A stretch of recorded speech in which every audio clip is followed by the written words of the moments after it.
All right, so I've fast forwarded to this point so that everybody on both sides have charged their weapons. You can see we have two Klingon ships over here. We have a cruiser, we have a frigate, we have a cruiser here of the Federation, and a frigate of the Federation. Everyone charged their weapons, everybody's ready to go. We're at the end of that turn, and we're going to start a new one. So every time we have to go through the same thing again, rolling for initiative. And remember, the Klingon player, who I'm going to roll right now, gets a +1. So he's rolled a 6, which is actually a 7. The Federation player has rolled 8. So he decides who moves first, whether it's him or whether it's somebody else. So, and it's okay if you do this. I'm actually going to count out the hexes and see what I want to do. So I can move this cruiser 8. So 1, 2, 3, 4, 5, 6, 7, 8. That would be matching my turn radius. I could move this here to 8 and get within 1, 2, 3 hexes of that ship. Sorry, got to get me a weapons damage chart so I can look at it.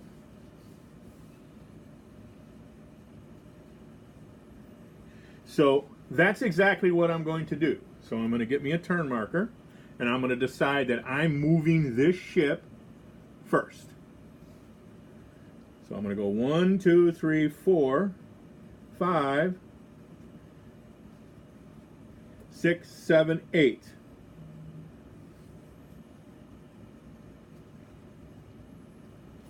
Now, the Klingon player can move any ship he wants. Initiative goes back and forth.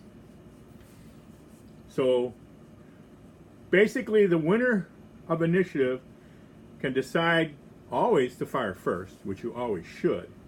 But they can decide to force the other player to move, and then they move, or they can decide to move first and then the other player. So I move one ship, then he moves one ship, I move one ship, and then he moves one ship until the movement is all done.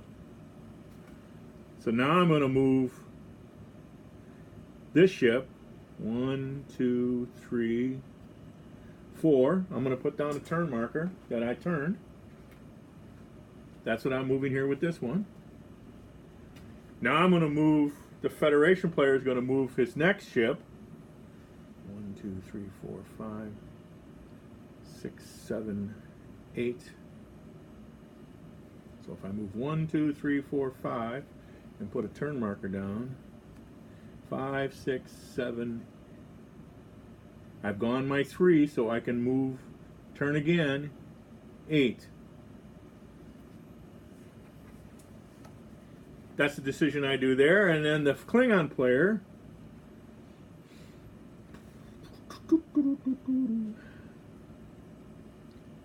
what do I want to do here?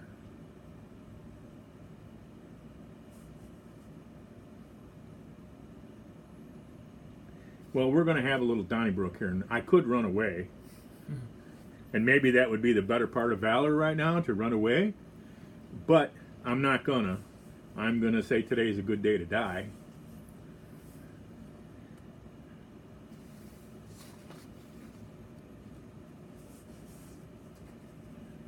One, two.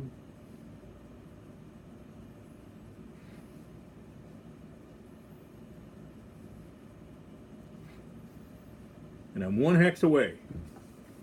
Now, as a Federation player, though, now I've won the initiative, so I get to fire first. So I've chosen to overload my photon torpedoes.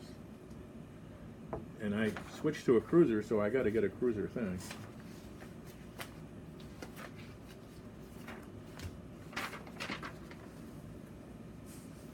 And I've got 6 photon torpedoes at a range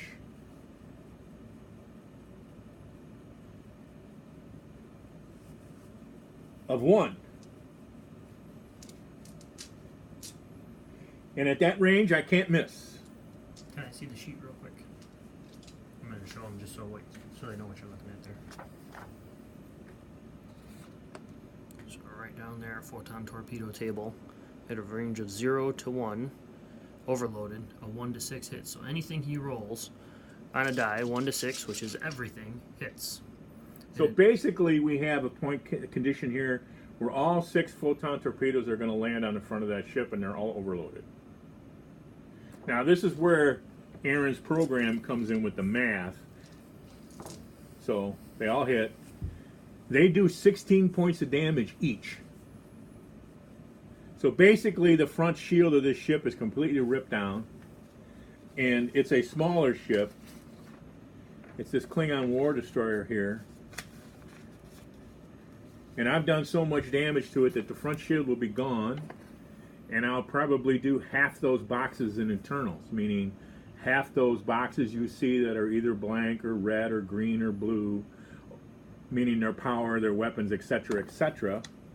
We would normally roll on that damage allocation chart we were looking at earlier, which we won't have to do because this is where Aaron's computer program comes in, and it'll do all that math for us.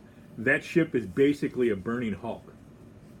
In case you were wondering where the damage was, it's right there where it says the 2, where it says damage standard. It says 8, but because you overloaded, it doubles it. And it varies. We're not using those variable rules. So it's just going to be 16 points of damage. Yes, so under the old rules, they could vary, and I guess I'll get into it just in case you're a new player and you're going, well, what does that mean? It used to be you had to fill out an energy allocation sheet, which everyone hated. And I mean everyone. That means you'd have to count up all the boxes on the ship, and you'd have to fill out one of these. I got it. You have to fill the whole thing out every turn. You'd have to count up all your energy, charge up your weapons, do your shields, do your life support, do everything, and then figure out what you were going to do after that. We're not doing any of that anymore. That's all been gotten rid of. So basically, when the player chooses to overload his photon torpedoes, which took me 2 turns to do, they all do 16 points of damage if they land. So basically, this ship would be gone. Now, I've chosen to fire first, then the Klingon gets to fire next. So now this Klingon ship is going to fire on this ship here, on his side shield, and he's going to fire with his overloaded disruptor.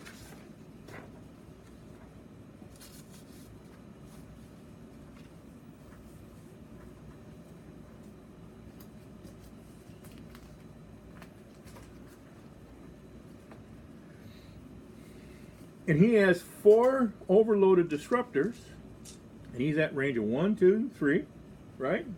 And when you look at the disruptor table, standard, 1 through 4 hits. So you're going to roll 4 die, and 3 of them are going to land. You said you did overloaded or standard? Overloaded. Oh, Each one does 8 points of damage. So that's 8, 16, 24. So I did 24 points of damage to the side shield It's right here. of that cruiser. Now all those boxes all the way down on that side, that would be the left-hand side of the ship, you would count up 24 and mark off a box each for each one.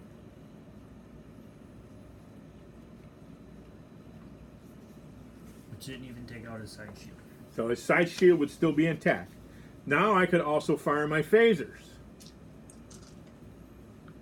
And I have 1, 2, 3, 4, 5, 6. 6 phaser ones that could fire on him. And then there's the phaser 1 table. Now the phaser 1 table, I am 1, 2, 3 away. So at range 3, you have 1s do 6. 4s do 4, and 5s do 4. So we got 6, 12, 22, 30 more points of damage on his side shield.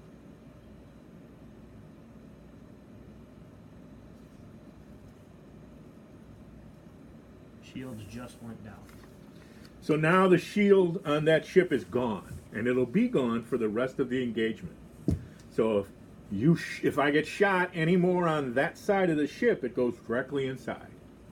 Directly inside meaning it can damage energy, it can damage weapons, it can damage components inside the ship that'll affect its effectiveness and what I can do and what I can't do with it. Enough damage is done and the ship will slow down. Enough damage is done and I won't be able to charge all my weapons. And that's the kind of thing that goes on. Enough damage is done and weapons will be taken out and they won't be there even if I do have energy to charge them. Now, are there other things these players could have done? Certainly. If I was the Klingon player, I wouldn't have dived in like this. I probably would have went right over him. Because I have that kind of nimble ship and avoided that whole mess.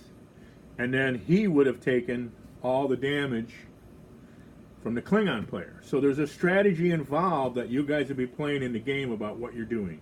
But this is a basic idea of what combat's going to be. And as you can tell, it'll be very fast, it'll be very bloody, and very cutthroat.